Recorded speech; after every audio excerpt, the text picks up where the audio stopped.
Hey. Hello. I am in a wheelchair. Yeah, he's Captain Gimpy. I have autism. I'm Zenburo. So we literally just did a video, which Yep. will be released very soon, and then we fucked up and decided to get something from Redbox. I attempted to copy it, it failed, Yeah. and then so we just decided to watch it. Yeah. So what the hell did we just watch? We just watched the horror movie Hereditary. Now, before we start talking about this movie, a lot of people have asked my opinion randomly since the movie came out. Yep. Like, since the movie came out in theaters, a lot of people have asked me what I thought, and I refused to watch it, and finally, you can hear what I think. Yeah. So, what is Hereditary about? So, Toni Collette, it stars Toni Collette. She plays a mother who just lost her grandmother, and basically the film follows this family and a bunch of supernatural occurrences happen, and yeah, there's a lot, but just to dive into the main theme of the film, it's about dealing with grief. And the family dynamic that often ensues when people deal with their feelings in very, very different ways. Yeah. And the supernatural shit is just kind of the stuff around it. Yeah, it like envelops it. Yeah, it's Right. it's the tortilla of your burrito.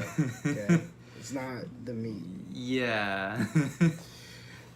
So, I'm gonna start. Go What do you ahead. think of the film? Yeah. You really want to know me to go? Well, Okay, or I'll go first, and then you just dive in whenever you want. yeah. So, I liked the movie, and I liked it because of that exploration of grief. Mm-hmm. And there were certain points in the film where it was like, oh, this is kind of like a mystery, because there are little clues that kind of point what's going on in the film. And my friend is going to disagree with me right now. It wasn't a mystery at all. like, dude, like this movie telegraphed where it was going from like about 20 minutes in. I figured out the rest of the film. Okay, and that's not a good thing when I watch a movie. No, it's not. Because I'm just like, what are you gonna give me that I haven't seen? And for me, the answer was absolutely nothing. There were things that I liked. Well, Yeah. yeah, I don't know how to do this. 'Cause Yeah, me neither. We've never really disagreed like this before. Yeah. So we are very sorry if this takes a while. Also, I didn't feel like looking anything up on IMDb prior. The dude who played Steve, the father of the film, Yes. is a fucking phenomenal actor, but they totally...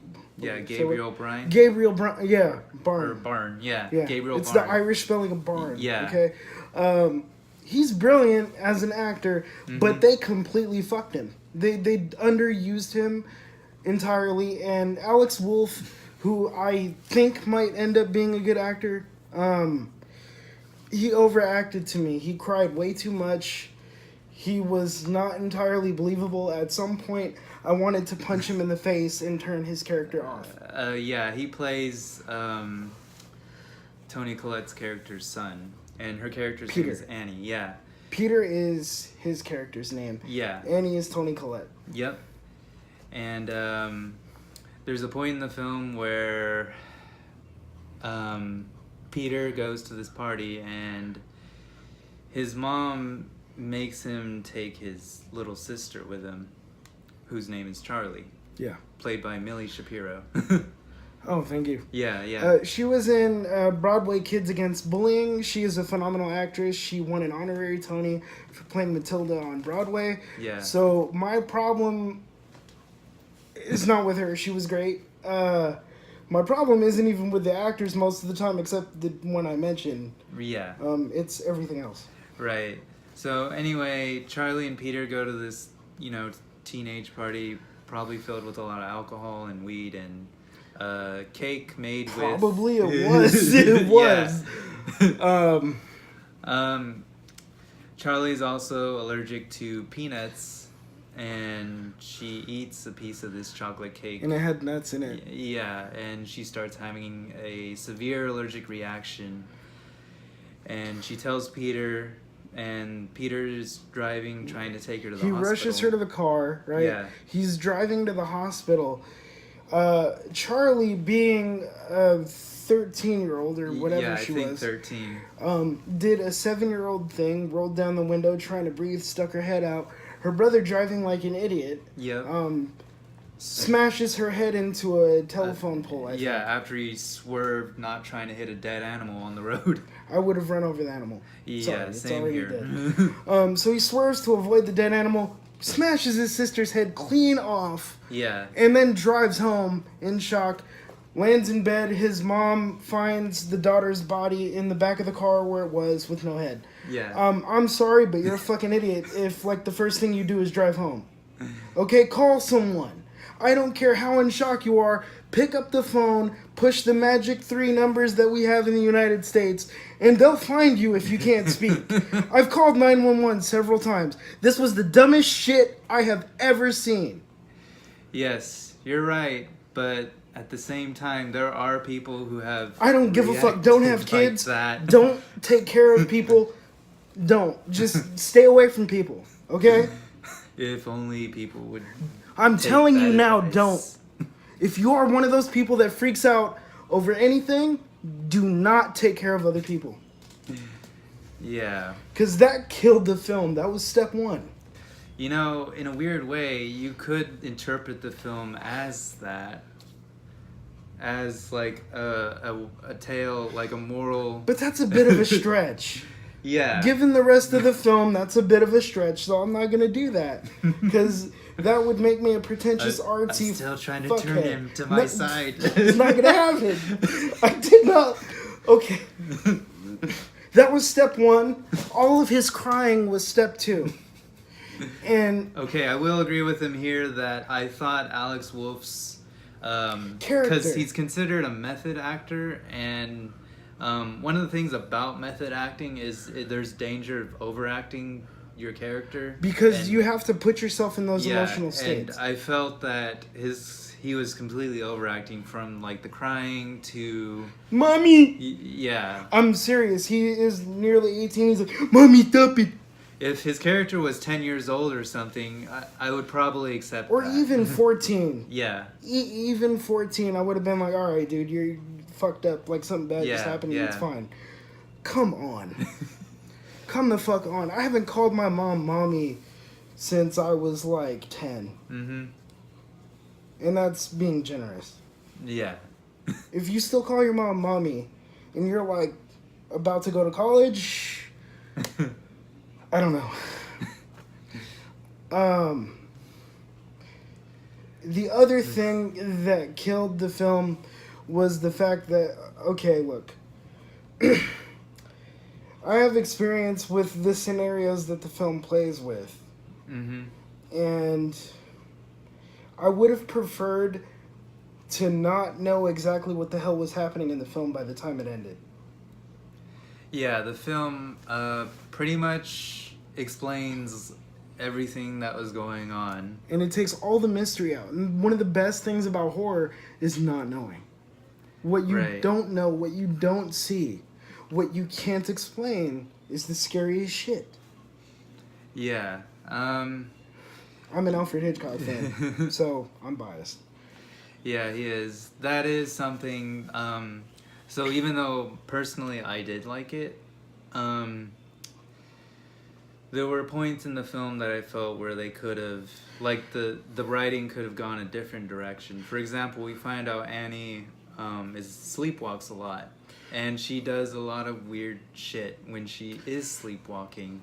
Like, for example, she mentions to Joan, who's this medium that appears in the story, Annie tells her about this experience where she was sleepwalking.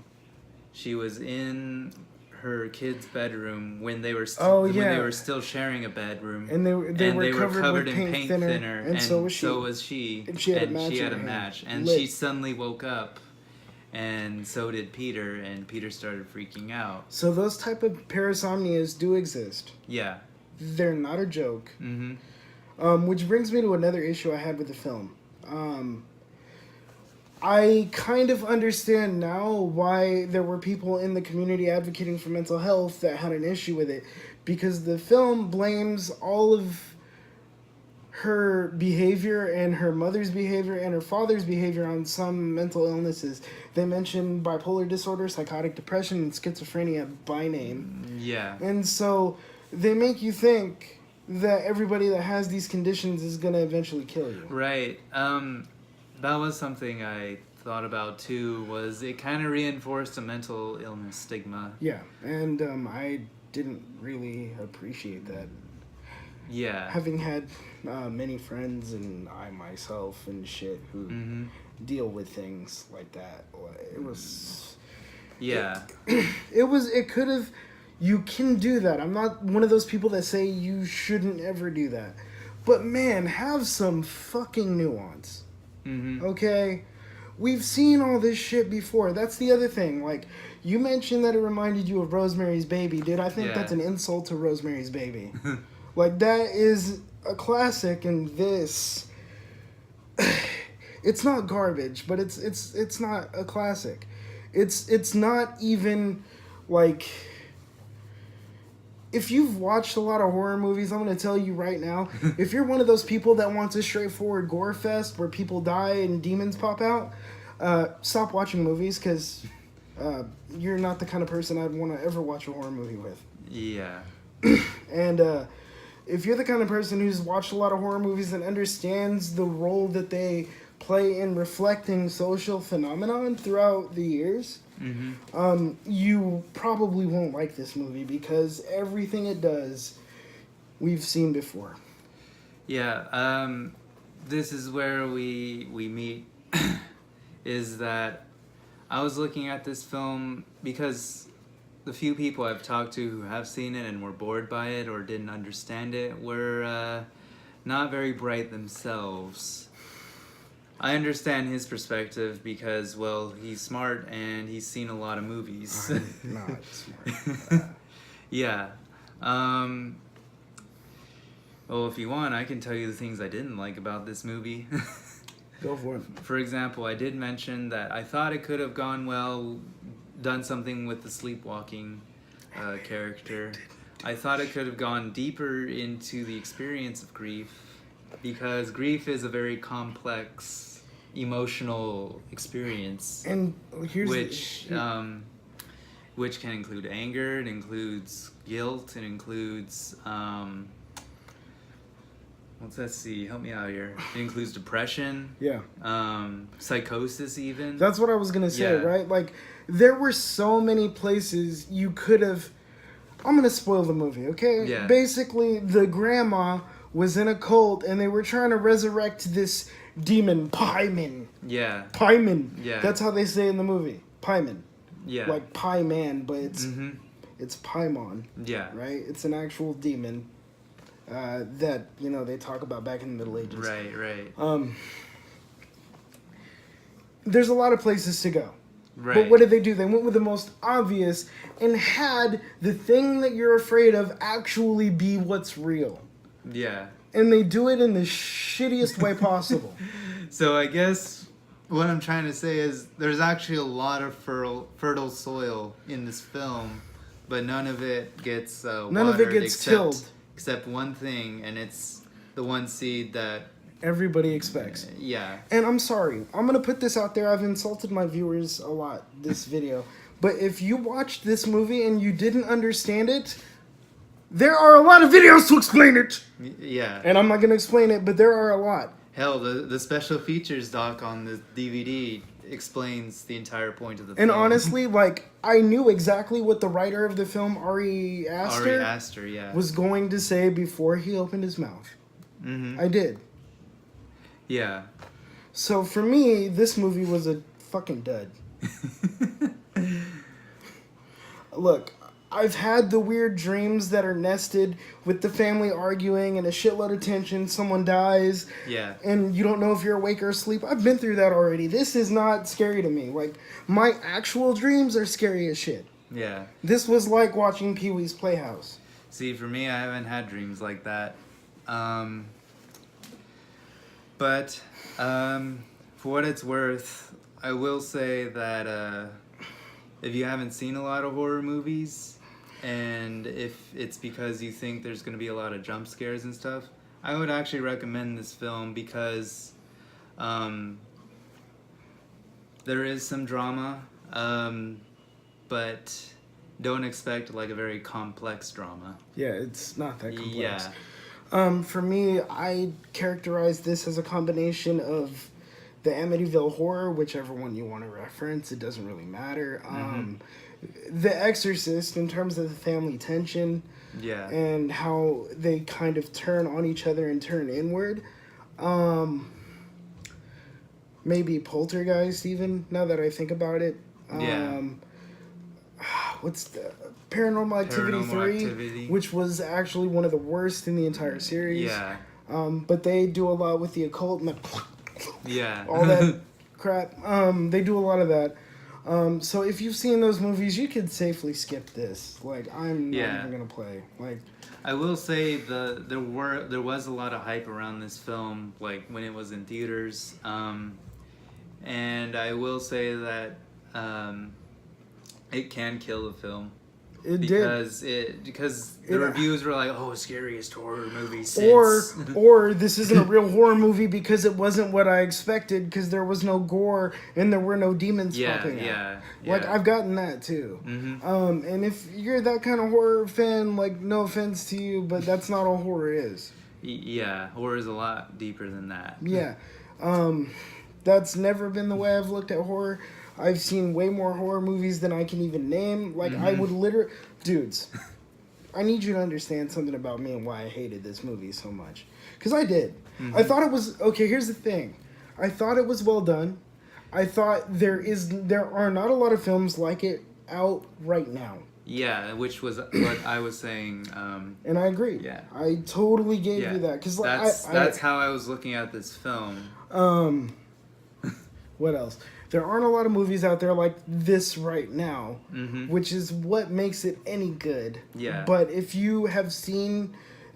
Like, dude, me and my little brother would go to Hollywood and Blockbuster, pick a subject of horror, zombie, vampire, monster, possession, and we would raid the shelf and take the entire thing home, basically.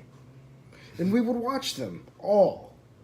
I have seen more horror movies than I care to admit that range all the way back from Nosferatu until The Conjuring 2.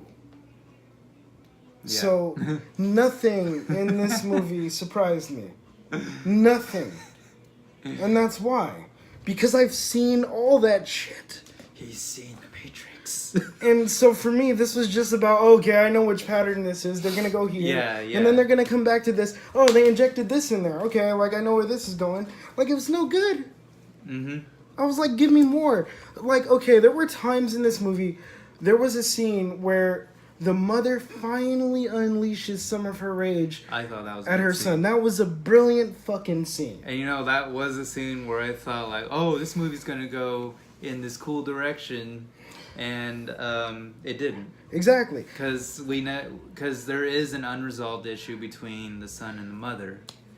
And like you said earlier, they don't really explore the parasomnia angle. Yeah.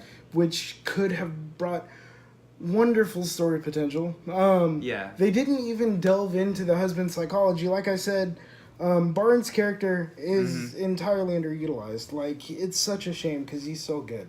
Yeah. But they gave him crap lines. He played this little meek, submissive, passive-aggressive idiot, basically. He was not intelligent. He was not with it. He was not helpful. He was in my way.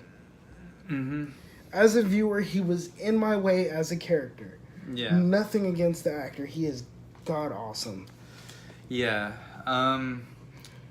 Well, closing thoughts. For me, if you're gonna watch this movie, don't watch it with me.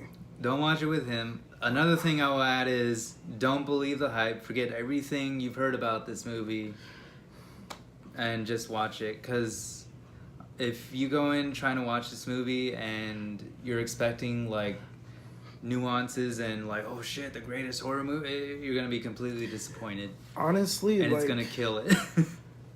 I might. Oh, that's the other thing.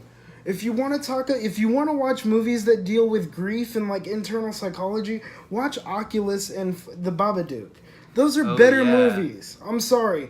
Those are free on Netflix right now. So, if you're somebody like me, go watch those. Yeah. Yeah. Because I can't recommend this film. I can't. He can. Yeah. He gave it a 3.5 stars based on, you know what? Based on that, I'll give it a 2. Yeah. If you liked it and you gave it 3.5, I'll give it a 2 because it feels right. There were things about it I liked. Mm-hmm. I'm gonna recap. There are things about it I liked. There were places that I thought this movie could go that never really came to fruition. It's like, imagine you have a super weenus, okay? And you're pounding, you're having sex with somebody for like 30 minutes, and then she's like, I'm done, and you didn't finish. That's how I felt watching this movie. Yeah. I never finished. Yep. I never got to release my beast, right? Yeah. Like, I never got to enjoy, like, I never got the thrill I wanted. The weird thing for me is I got the thrill, but then after the credits rolled and we were talking about it, you know, after we watched it, a second thing popped up in my head. I was like, well, here are the things that it does do, and then here are the things that, so... See, you liked it more before I ruined it. Yeah, but I still had that thrill, and I still remember how it feels. It's just that now it's more mellow. But did I think it was the greatest horror movie I ever saw? No. Even after getting that thrill, I still didn't think... Because there were still other movies that I thought were better. For example, the original Japanese Grudge. That was amazing. Yeah, which explored that internal psychology. In the American version, they took out a couple plot points of that film. We might actually do a video on that. Yeah, that would be cool. Yeah. Because they took out a couple of key plot points that actually add to the emotional payoff of the film. Yeah, and this film was trying, but like we said, if you've already seen a lot of films like this before, it's not going to do it. And it was technically good. That's what made me feel bad. Like, I really wanted to like it. Yeah. But I can't recommend it. Yeah. And he does. I recommend it. All right, guys. All right. Just to let you know, like, comment, and sub. I'm sorry my angry ass felt like derailing a horror movie. It's all right. But the thing is, it's like when you have a student, if you're a teacher or a tutor, it's like when you have a student that you see has the potential to really be amazing, and then he just quits turning in his homework halfway through the semester. Yeah. That's how I felt with this movie, and I saw this shit coming a mile away. Like, I was just like, dude, is this movie gonna get good? And then it just didn't. Yeah. So like, comment, and subscribe. I promise not to yell next time. But I might. It's alright, it's inevitable. But we'll see you next time. Yep. And Yeah. This will largely be unedited because I'm kind of lazy.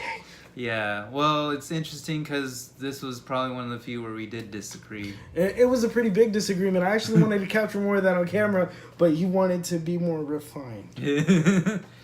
But yeah, we'll check you guys out later. All right, dudes. All right. Bye.